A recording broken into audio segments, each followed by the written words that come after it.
Deputy Healy Rae, what should the government do about the derogation issue? Well, you see, the first thing, there seems to be awful confusion because the Minister doesn't seem to be aligned at all in the thought process with the Taoiseach. Because one day the Taoiseach comes out and says one thing, the other day the Minister comes out and says another thing. The first thing they all want to start doing is talking to each other. And they'd want to start remembering our farmers. Because our farmers are the forgotten people in this whole thing. When they're talking about derogations, when they're talking about negotiating, when they're talking about everything, they have to remember the implementation that that's going to have and the impact it's going to have on our family farms. They seem to be completely oblivious to the pressures that farmers are under at present.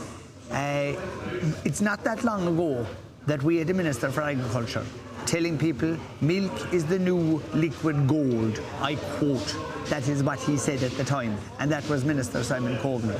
And he used those words, the liquid gold.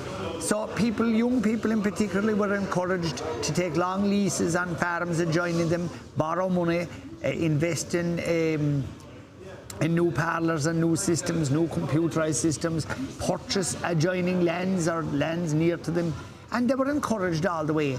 And now all of a sudden they feel that the rug is being pulled out from underneath them.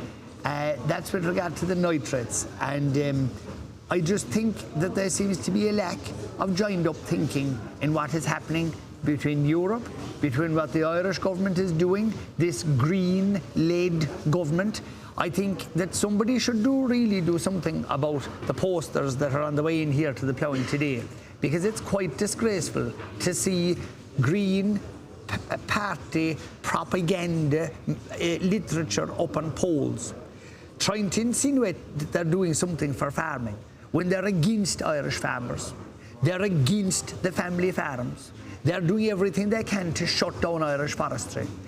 We haven't seen a forest minister doing as badly since 1946. That's forestry. We've seen what has happened with agriculture. They're doing nothing for us in rural Ireland. And at the same time, then they're putting up posters welcoming us to the ploughing. I don't want to be welcomed by any Fianna Fáil person, any Fine Gael person, or any Green person putting their head up on a pole telling me that I'm welcome to the ploughing.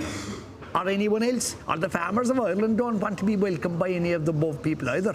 They should keep their posters in their boots, in their cars, not to be disgracing themselves, to have people laugh at them when they come in the road here today, but that's a different rant.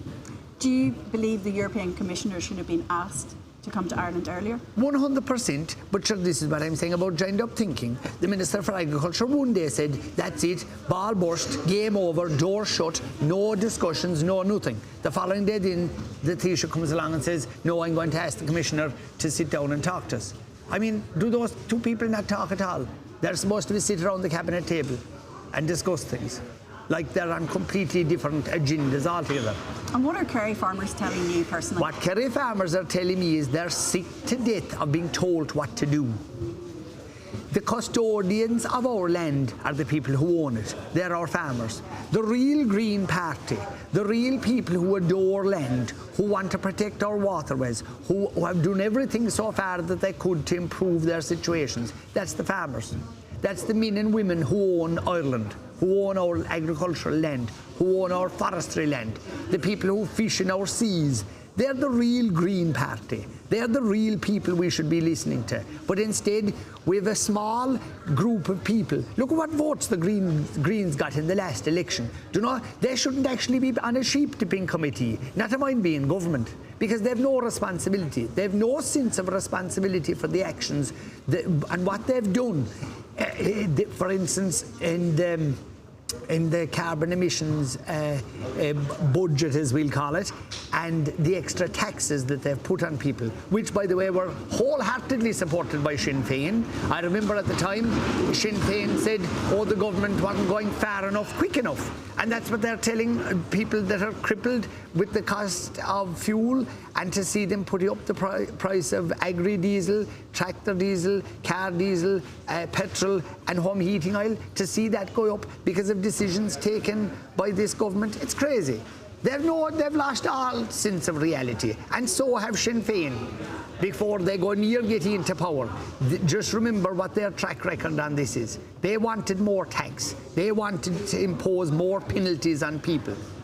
We know how to protect the environment. We've been doing it for years. We improved, we went away from doomsteads and we put in the storage capacity that we were asked to do. We've improved our winterage of cattle instead of outwintering cattle like we used to all do long ago. We're all doing everything we can. And then we're being told, oh no, you're not doing enough. We must impose more taxes upon you. It's crazy. Thanks, Deputy Healy Rae. Thank you very much.